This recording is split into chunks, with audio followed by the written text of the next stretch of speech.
kita ketemu lagi di video yang entah keberapa Mbak Pita ngasih buat video. Untuk video kali ini kita durasinya cukup panjang, 7-10 menit. Wow, amazing. Oke. Perkenalkan, nama gue Desi Komalasari, NIM-nya 1120 6 04 kali 30. Gue dari kelas akuntansi Amalam. TM12 itu kita ngebahas tentang komunikasi. Gue pakai produk Eiger. Nah, pendirinya itu bernama Bapak Roni Lukito. PT Eigerindo Multiproduk Industri adalah perusahaan dan merek yang berasal dari Indonesia yang memproduksi pakaian dan peralatan rekreasi. Perusahaan Eiger ini tuh didirikan oleh Bapak Roni Lukito pada tahun 1990-an. Eiger ini pertama kali dibuka di tahun 1994 di Cihamplas, Bandung. Nah, nama Eiger ini berasal dari nama gunung di pegunungan Alpen, Swiss. Pak Roni Lukito itu seorang yang lulusannya itu dari STM. Dengan kegigihannya dia berhasil ngebuat produk Eiger ini booming sampai mancanegara. Sebuah brand lokal yang identik dengan pecinta alam, pendaki gunung, dan olahraga menantang lainnya. Brand ini awalnya dikhususkan untuk perlengkapan outdoor. Sekarang dari semua itu udah berkembang masing-masing ya. Produk ini tuh awalnya di tahun 1990 dan terus mengembangkan sayapnya hingga ke perlengkapan untuk riding, traveling, terus sampai produk lifestyle. Setelah ditelusuri nih, Bapak Roni Lukito ini menjadi dalang dibalik kesuksesan Eiger. Kayaknya dia tuh udah sukses ya dengan nama Eiger yang sekarang tuh udah booming. Tapi dia itu selalu mengembangkan dirinya sebagai founder, CEO, biar suksesnya tuh nggak stop sampai gitu aja. Jadi dia tuh selalu mengembangkan sayapnya dan dia tuh tidak puas dengan pencapaiannya dirinya dia. Lahir di Bandung tanggal 15 Januari 1962 dari pasangan Bapak Lukman Lukito dan Kurniasi. Bapak Roni Lukito ini lahir dari anak ketiga. Saudaranya tuh total ada 6, tapi dia anak ketiga. Pak Roni Lukito ini nggak punya latar belakang keluarga yang mampu, bahkan bisa dibilang dia itu keluarga yang kurang mampu.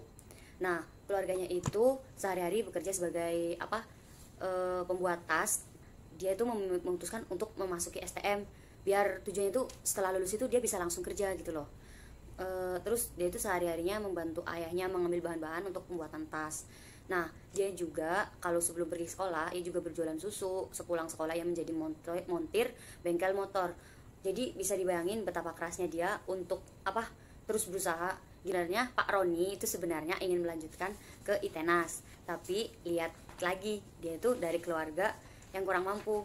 Dia berpikir saya tidak mungkin bisa masuk ITENAS karena keluarga saya aja tergolong tidak mampu gitu. Terus ia itu memprioritaskan untuk mendapatkan pekerjaan terlebih dahulu dibanding kuliah. Nah, sebelum melamar kerja, kerabatnya menyarankan untuk meneruskan usaha tas yang dimiliki keluarganya. Dari sinilah ia mempelajari seluk-beluk dari pembuatan tas, mulai dari desain hingga bagaimana proses penjahitannya.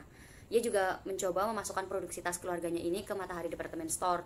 Tak lama setelah bekerja di toko tas keluarga, Roni yang memiliki jiwa entrepreneur itu tuh mencoba membuka toko tasnya sendiri dengan modal kurang lebih 1 juta. Dulu uang 1 juta tuh banyak ya. Nah, kala itu ia menggunakannya uang itu untuk membeli 2 buah mesin jahit, peralatan jahit, dan beberapa bahan untuk membuat tas. Di tahun 1983 sampai 1984, Bapak Roni ini memulai produksi tasnya sendiri dengan dibantu seseorang penjahit bernama Mang Uwon. Karena pengalaman sebelumnya, Roni juga ingin memasukkan tas produksinya ini tuh ke department store, namun berkali-kali ditolak. Ya, namanya juga berjuang ya. Jadi harus ditolak dulu biar dia tuh booming gitu. Tidak tinggal diam, Pak Tony itu terus berkreasi. Melihat adanya celah dalam ekspansi bisnis, ia kemudian memulai berkeliling ke daerah-daerah untuk mencari partner yang bersedia menjadi pengecer tas produknya. Dia berkeliling dari daerah ke kota, kemudian kembali ke daerah lainnya untuk mempromosikan produk sekaligus membangun jaringan pemasaran. Walaupun masih dalam tahap awal mula bisnis tasnya, ia merasa tidak begitu menguasai pengetahuan dunia usaha dan pemasaran, sehingga memutuskan untuk menggunakan jasa konsultan. Roni juga banyak belajar secara privat mengenai pengetahuan manajemen dan juga mengambil kursus manajemen keuangan. Bila ada seminar atau kursus yang menurutnya itu bagus, dia tuh ikut gitu loh. Jadi dia nggak menyia-nyiakan nggak menyia-nyiakan kesempatan itu. 1986 Pak Roni memutuskan untuk memperbesar jumlah produksi dan membeli rumah seluas 600 meter persegi sebagai tempat produksi. Nah, setelah sebelumnya tahun 1984 juga ia membeli rumah dengan luas dan peruntukan yang sama. Setelah menikah di tahun 1986, ia kemudian mulai memperkerjakan marketing profesional untuk usahanya tersebut. Dari sini itu ia mulai mencari nama baru untuk tasnya karena nama Exxon sebelumnya terbentur masalah copyright. Ia mendapatkan sebuah komplain atau surat komplain dari salah satu perusahaan di Amerika, yaitu Exxon Mobil Corporation. Didistribusikan terbatas pada kelompok-kelompok atau pecinta gunung, jadi dia itu nggak dijual secara luas dan bebas gitu. Tetapi lama-kelamaan Eiger juga merambah ke peralatan gunung dan dijual secara luas. Jadi kan dipikirnya, kenapa saya harus mengambil pasar yang sempit sedangkan saya bisa mengambil pasar yang lebih luas dari apa yang bisa saya dapat gitu loh. Terus karena permintaan yang kian meningkat, tahun 1998 Bapak Roni Lokito ini kemudian membangun pabrik Eiger pertama di Jalan Ciamplas, Bandung. Nah, krisis moneter yang melanda Indonesia tahun itu tak lantas membuat Pak Roni Lokito ini berhenti di tengah jalan. Jadi dia tuh nggak pantang nyerah ya, karena jiwa seorang entrepreneur itu dilarang menyerah gitu loh. Jadi dia harus, gimana sih cara saya itu buat membangun usaha ini biar usaha ini tuh nggak sia-sia gitu loh. Nah, walaupun dia ini terlilit hutang banyak, tapi usahanya masih tetap bertahan. Bahkan ia itu tidak perlu mem-PHK satupun karyawannya. Hebat juga ya. BB&B Inc., salah satu perusahaan terbesar di Indonesia yang menaungi 4 cabang perusahaan. Eiger, merek dagang milik Roni Lokito yang satu ini tidak asing lagi bagi para pecinta kegiatan outdoor. Jelas, karena Eiger ini cukup terkenal dan cukup familiar di telinga para pendaki. Nama Eiger sendiri itu tadi seperti yang gue bilang diambil dari gunung Eiger yang berasal dari Swiss. Merek dagang ini tuh awalnya cuma produksi tas, tapi kini udah banyak banget produksinya. Jadi nggak cuma tas doang. Tahun 1998 ini Eiger yang tadinya belum memiliki toko dan hanya sekedar rumah kontrakan dengan 2 penjahit nih, kini Eiger telah memiliki pabrik di daerah Soreang, Bandung dengan sekitar 800 penjahit. Eiger ini juga memiliki store yang cukup banyak. Yang kedua, ekspor. Roni kembali membangun tempat produksi di daerah Kopo, Bandung setelah melihat perkembangan yang ada. Jadi dia tuh ngelihat pasar yang kayaknya saya bisa lebih mendapatkan untung nih dari usaha ini. Jadi di areal seluas 6.000 meter kubik tersebut diluncurkan tas bermerek dagang Exxon. Namun kan karena ada copyright dari Amerika ya. Terus dia ganti menjadi Exxon Sport atau bisa disingkat Export.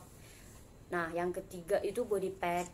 Body pack itu produk dengan merek dagang difokuskan untuk penunjang aktivitas keseharian yang tidak terlepas dari teknologi digital. Jadi body pack itu kayak backpacker gitu, tapi mereknya body pack. Yang keempat, Neosek.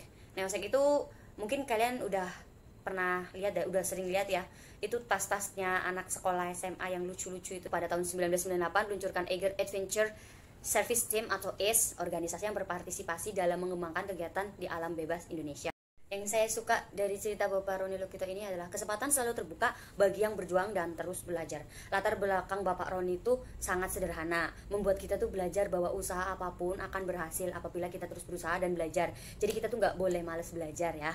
Tanpa perjuangan, kesempatan tidak akan datang dengan sendirinya. Betul kan? Bapak Roni Lokito ini terus belajar dan terus belajar sampai dia tuh sekarang sukses. Walaupun sepertinya keadaan tidak mendukung keinginan Bapak Lokito untuk kuliah, bekerja, membantu toko tas keluarga memberinya kesempatan untuk belajar dan menjadi cikal bakal adanya tas Eiger saat ini. Anda pun bisa sukses selama Anda mau berjuang dan terus belajar. Kesuksesan akan datang dengan sendirinya di masa depan. Jadi kalau kalian males sekarang, kayaknya sukses juga males ya mau datengin kalian. Maksimalkan kesempatan yang kalian punya sekarang supaya nanti kesempatan datang dengan sangat terbuka untuk kalian.